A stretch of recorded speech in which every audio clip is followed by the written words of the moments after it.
महंगाई का जिक्र करेंगे। हैदराबाद में मुर्गी के गोश्त की कीमत आम आदमी की पहुंच से दूर होती नजर आ रही है। 700 रुपए किलो फरोख्त होने वाली मुर्गी की गोश्त की कीमत क्यों बढ़ रही है, क्या इसकी वजह बताई जा रही है, इसी हवाले से मजीद बात करेंगे। इरफान आराई हमें ज्वाइन करें। इरफान, बताइएगा।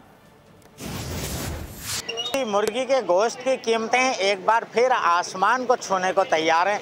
इस वक्त अगर हैदराबाद शहर की बात करें तो आम मुर्गी फरोश जो है वो 700 रुपये किलो गोश्त फरोख्त कर रहे हैं। होलसेल मार्केट हम में मौजूद हैं, 650 से 680 रुपये किलो तक यहाँ फ़रोख्त हो रही है। कीमतों में इजाफे की क्या वजह है?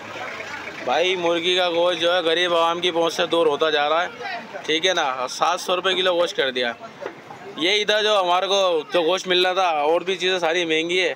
जी, गुफ्तगू आपने सुनी कि वो लोग जो कि मुर्गी फार्म से यहाँ पर मुर्गी मुहैया करते हैं वो मुसलसल कीमतों में इजाफा कर रहे हैं। आम मार्केट में जो दुकानदार है वो परेशान है, इसी तरीके से जो ख़रीदार है वो भी परेशान है कि मुर्गी की कीमत जो 500 रुपये किलो थी अब एक बार फिर 700 रुपये किलो तक जा पहुँची है, जो कि आम आदमी की क़ुव्वत ख़रीद से बाहर है।